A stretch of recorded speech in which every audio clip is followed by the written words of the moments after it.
I learned to utilize my body language and again, I use translate apps, but I learned that you can still get around just by body language and communicating with people and pointing and botching pronunciation of words. So I want to backpedal a little bit. You did try out for America's Next Top Model. I did. Now, was this when you were in the corporate world? It was, and it was a fluke. It was something that one of my friends, I loved watching the show, and I loved it for the fashion, not really for the drama. Of course. I'm not really a reality show junkie when it comes, like, the drama drives me crazy, but I loved the fashion aspect of it. And we saw that they were going to be in Kansas City, Missouri. I was living in Nashville, Tennessee at the time. And one of my coworkers was like, hey, what if we just go try out? And so we told our boss, we said, we're not going to be at work tomorrow. We're going to Kansas City to try out for America's Next Top Model. And she said, oh my God, you've got to go. You've got to go. And I was like, oh, okay. So we got in I had a little dinky Saturn car at the time, and we jumped in my Saturn and we drove 10.5 hours one way, slept about an hour and a half, and then I got in line around 4 a.m. and waited all day to look into a camera and say my name, age, height, and weight. And then they cut it to 75 people, and then we drove back 10.5 hours. Was that for cycle 10? Do you know what cycle that was for?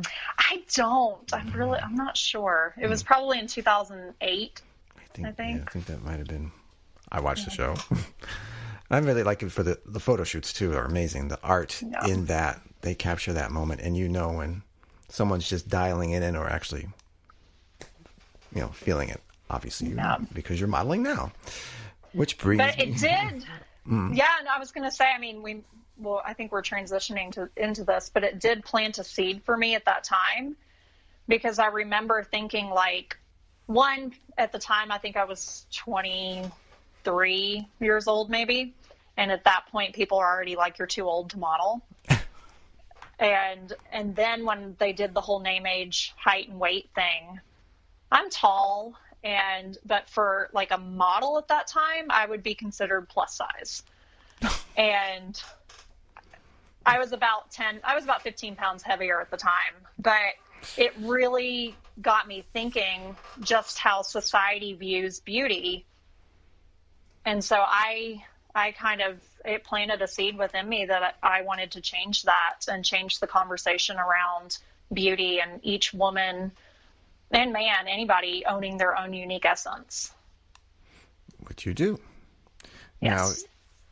Now, you're traveling to all these destinations. So when does the modeling aspect kick in? So I had been traveling about 3 months at that point, and I was going to Mexico. I met somebody in Thailand, and I was looking for another place to go. And my friend said, oh, check out San Miguel. She said, my partner and I lived there for a while. She said, it's a beautiful city. And I was like, okay. And that's kind of how I worked. Somebody would make a suggestion, and I would look it up. And if it felt good, then I would just go with it. And I looked at the city, and I remember just thinking how beautiful. I was just struck by the architecture and how colorful the city is. And I thought, that would be a really fun place to do a photo shoot. And so before going, I bought a really fun red lace romper at the store, and I brought it with me. And I just Googled and found a local photographer. And I really had my intention was really just to go and have photos taken. And I went to a salon that afternoon. I was getting my nails done. And as I was checking out, the owner of the salon was asking me what I was doing that day. And I said, oh, I'm actually doing a photo shoot this afternoon. And he got so excited. And he said, what? And I said, yeah. And he said, oh, you must come back. He said, I want to do your makeup. And at first I'm thinking, do I need it? What are you saying? And then he said, no, let me do your makeup. It will be so fun. And I said, okay, why not? I'd never had professional makeup done before. but it was kind of like a when in Rome experience. And so I went back a couple hours later, and I fixed my own hair, and then he did my makeup. And I remember looking in the mirror and was like, whoa, this does not look like me.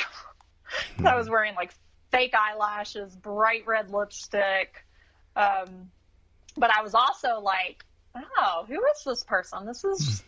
I kind of like this.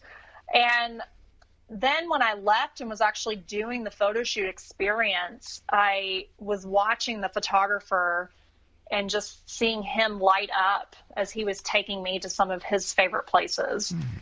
And I realized it was a really unique way to see a city through the eyes of a local. And then as I'm walking the streets, locals were coming up to me and wanting to have their photo taken with me because I stand out, and wherever, most places I go outside of Western culture.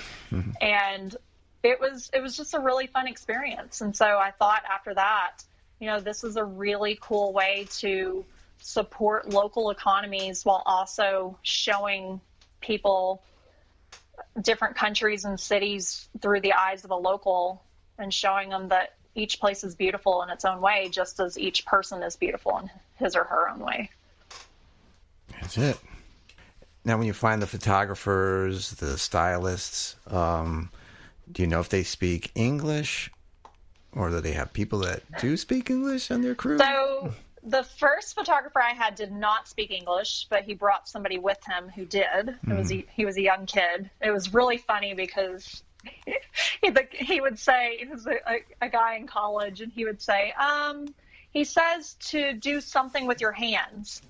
And I would say, do what with my hands? And he would try to mimic it or something. And so that one I kind of was posing myself. And then I pretty much, after that, most places have had photographers who speak a little bit of English. I did have one other person, a girl in college in Buenos Aires, who speaks very little English, but we were able to still communicate with my little bit of Spanish and finding words that were common to both of us. So I think, but other than that, I've had people who we can communicate much easier. You have those creative souls speaking to each other. That's that connection. Yeah. Now, that Mexico shoot, were you very pleased with the results? I was. I remember getting the photos back and thinking, who is this person? And are my legs really that long? Because I was wearing shorts, and before that I didn't really show my legs off very much. And so I was like, wow, okay, this is different. But it was also really fun because I realized I was trying on different styles and looks, and that's part of the experience, is going to different cultures and allowing them to style me based on their culture. So sometimes it's really great. Other times the makeup is so heavy and dark, and I'm like, this is not me at all, but it matches their culture. So after this, were you thinking to yourself, okay, there's other specific locations I want to really shoot in, or was it just suggestions? In the beginning, I kind of started the same. I was wherever I would end up, and wherever I could find a photographer. And I also started, when I got to Colombia, I started incorporating local designs. So I would go and find a local dress or designer and wear something of theirs. And then last year I was traveling and I had a trip to Morocco planned. And I thought, this would be a really cool place to do a photo shoot. And that was the first place where I actually wore a traditional dress. And I just got back from Tunisia a couple weeks ago, and I got to wear two different traditional wedding. One was an engagement dress, and the other was someone's actual wedding dress. And so it's piqued my interest, and I want to incorporate more of that in my shoots. Now, do you have a plan or any idea as to how the photo shoot will go before you land in these countries, or you just kind of let it organically flow? It pretty much organically flows. And that's one thing I've learned over the past 2 years of solo traveling, is to just trust that things are going to work out. And I've just been blown away with showing up in places and things just coming together within days. Like, I think even in New Zealand, I booked my trip two weeks before I left, and I booked my photographer, I think 3 days before the photo shoot. And I found a dress the night before the photo shoot. And so sometimes it works that way. And then when I was in Tunisia, it was the first time that it was almost like magic, where I connected with somebody who was a friend of my sister's and told her what I was wanting to do. And so she found the photographers for me and told me some places where we could go and look at clothes. And the first location we went to, she connected me with a friend of hers. And when we got there, her friend saw me and she said, "Oh, I'll be right back." And she ran home, and she came back and she had like all this gear, and she had her sister's wedding dress for me to wear, because she saw who I was. She heard my mission, and she was so inspired by it. And then it happened again. 2 days later, I did another photo shoot, and we went into this little boutique store, and the owner heard about my mission, and she was so touched by it, and she let me just borrow a dress. And these things fit okay? Yeah, they fit. Wow. It's been amazing. And it's kind of like, it's allowed me to just really trust that things are going to unfold, especially when it's something that your heart is invested in. Because I think oftentimes it's like, you can create things and say, okay, I'm going to do X, Y, Z, and have a plan for it. And it can go great. But I feel like when you're just leaving it up to just trust and knowing that you're doing what it's almost like your calling in a way, or your purpose, I feel like things just kind of magically align. Do you approach each photo shoot the same way, or is it different based on location, style? It's more of the location. I do approach it the same in the sense of researching and finding photographers. I'll either go based on word of mouth, and I'll ask people who have been somewhere and say, "Hey, do you know of anybody here?" Or I've started utilizing Airbnb experience and finding photographers through that. And what it comes down to is if our communication aligns with one another. If I sense a really good vibe with the person, then I'll go with them. And what's interesting is almost every photo shoot that I've done, I've hired the very first photographer that I've contacted. It's meant to be. It always seems like I'll contact a few other people, but I always tend to go back to the very first one.